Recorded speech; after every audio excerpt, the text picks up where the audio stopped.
তো হ্যালো বন্ধুরা, কেমন আছেন আপনারা? আশা করি সবাই ভালো আছেন। তো আমি আপনাদের মাঝে নিয়ে এলাম একটি লিথিয়াম আয়ন ব্যাটারির একটি চার্জিং বোর্ড।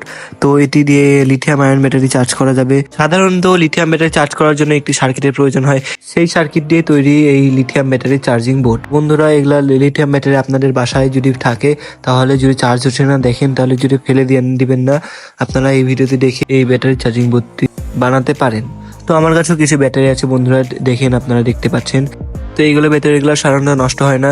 তো এবার আমি একটি অ্যাভোমিটার নেব, যেটি হলো রেঞ্জ সেট করবো হলো 20 ভোল্ট, সর্বনিম্ন হলো 20 ভোল্ট সেট করবো। এটি সেট করে রেখে দিয়ে আমি দেখতে পাচ্ছেন আপনারা রেটিং দেখাবে। প্রথম ব্যাটারিটা দেখাবো আপনাকে। প্রথম ব্যাটারিতে রেটিং দেখা যাচ্ছে 3.3 ভোল্ট, ভালো আছে। তাহলে ব্যাটারিটা এটিও দেখা যাচ্ছে, এটাও ভালো আছে। বন্ধুরা, ব্যাটারিতে অনেকদিন ধরে ফেলে রাখা ছিল, এগুলো আমার কাছে স্টোর করে জমা ছিল।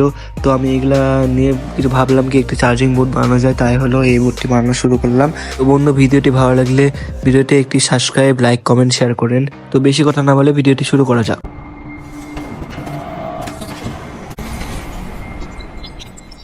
তো সর্বপ্রথম আমি নিয়ে নিলাম একটি কার্ডবোর্ড। তো কার্ডবোর্ডে একটি ব্যাটারি হোল্ডার বসালাম, বা ব্যাটারি কেস যেটা বলে, সেটা বসিয়ে প্রথমে চার্জিং লেভেল ইন্ডিকেটরটা সামনে দিলাম এবং সামনে দিলাম একটি charging module, lithium ion charging module. তারপর আবার দাগ দিলাম, এটাই আবার কাটিং করা লাগবে। দেখেন বন্ধুরা, কেটেছি আমরা একবারে সুন্দরভাবে, কোনো ধরনের কোনো খাটছাট নাই। তারপরেও আমি একটু এই বোর্ডকে একটু ব্যাটারি কেসের সমানভাবে কেটে নিলাম। তারপরে আমি গ্লু লাগালাম। তারপর কেসটি ভালোভাবে সুন্দরভাবে সমানভাবে বসাই দিলাম। তারপর আবার কিছু গ্লু লাগালাম যেন হলো শক্তভাবে আটকে যায় বন্ধুরা। তারপর আমরা দেখতে পাচ্ছেন আপনারা কত সুন্দর লাগছে জিনিসটা। তো এরপরে নিলাম হলো আমরা একটি ব্যাটারি চার্জিং লেভেল ইন্ডিকেটর এবং একটি চার্জিং মডিউল লিথিয়াম ব্যাটারির। তো প্রথমে দেখতে পাচ্ছেন সামনের মোটরটি শর্ট করা আছে, S1 যেটা লেখা থাকবে ওটা আপনারা শর্ট করে দেবেন, না হলে আপনাদের 3.7 ভোল্টের লিথিয়াম ব্যাটারি হবে না। তারপরে একটি সোল্ডারিং আয়রন এবং হলো চার্জিং ব্যাটারির প্রথমে আগে নেগেটিভ লাগাবো, পজিটিভ লাগাবো। তো এটি সোল্ডারিং আয়রন দিয়ে ভালোভাবে পেস্ট লাগিয়ে কিছু সোল্ডার মাখাই দিলাম এবং সার্কিটের দুই প্রান্তে লাগাই দিলাম। দেখতে পাচ্ছেন আপনারা প্লাসে শোল্ডার করব এবং মাইনাসে শোল্ডার করব। তো বন্ধুরা, ভিডিও কোয়ালিটি একটু খারাপ হয়ে আছে, কিছু মনে নিয়েন না, এবং আপনার ভিডিওটা হালকাভাবে একটু অ্যাডভান্স কোয়ালিটিতে যে কিছু কোয়ালিটি ভালোভাবে দেখেন, তাহলে ভিডিওটা আপনার ভালো লাগবে। আসল কথা ছিল হলো আমার কাছে কোনো লাইট ছিল না, তাই জন্য আমি ওভাবে করে ভিডিও করেছি। এটি হলো এক্সজস্ট দিয়ে এডিট করা ভিডিও, তাই জন্য হলো এত ফসা লাগছে। দেখেন, এরপর হলো আমাদের লাইট আসলো, তারপরে আমি ভিডিও ভালোভাবে করতে পারলাম। তো আমি মোবাইল চার্জারের ফিমেল কানেক্টর যেটা ঢোকাবো, ওটার জন্য আমি ফুটা করে নিলাম, কিছু সংখ্যক গুলো লাগিয়ে আমরা এটা ফুটা করে নিলাম ভালোভাবে, গুলি লাগিয়ে টাইপ-সি কর্ড যেটা ঢোকাবে সেটা একটু ফুটা করে এগুলো লাগা নিচ্ছি।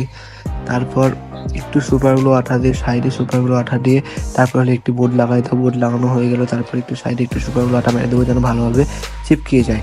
তো তারপর আমরা কিছু একটু ফুটা করবো, যেটি হলো ব্যাটারির যে সার্কিটের যে ইন্ডিকেটর যেটা দেখায় না, যেটা ব্যাটারির চার্জিং ফুল হলে এবং বা চার্জ হলে যে নীল লাইটটি জ্বলে ওঠে, ওইটার জন্যই হলো আমরা এখানে গুলো লাগাচ্ছি, দেখতে পাচ্ছেন আপনারা। তারপরে হলো আমরা সাইডে যে দিলাম, সুপারগুলো আঠা মারার পর তারপরে হলো কার্ডবোর্ডটি লাগিয়ে দিলাম। তারপরে সবশেষে আমরা গ্লু গান দিয়ে কিছু চারিদিকে কার্ডবোর্ডের পাশে লাগিয়ে চার্জিং লেভেল ইন্ডিকেটরটা সামনে সুন্দরভাবে লাগিয়ে দিলাম। তারপরে ভালোভাবে একটু গ্লু লাগালাম যেন কিছু না হয়।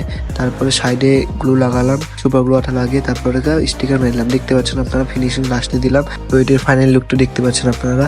তারপরে আমি টাইপ-সি চার্জিং পোর্ট দিলাম। দেখেন, দুটি লাইট কিন্তু জ্বলে আছে। ব্যাটারির কেসে ব্যাটারি লাগানো নাই, শুধু চার্জিং ঢোকানো আছে। তো এবার ব্যাটারি কেসে ব্যাটারি ঢোকাবো, তারপরে চার্জিং লেভেল দেখাবে। আপনারা দেখেন, চার্জিং লেভেলটা দেখালে দেখে এক ডাক চার্জ আছে। তো এবার টাইপ-সি ঢোকানোর পর এই যে দেখতে পাচ্ছেন লাল লাইটটি জ্বলেছে এবং চার্জ হচ্ছে। তাহলে আমাদের ভিডিওটি সম্পূর্ণ হলো। দেখেন, আপনারা নতুন ভিডিওর জন্য আমাকে কমেন্ট বক্সে কমেন্ট করবেন।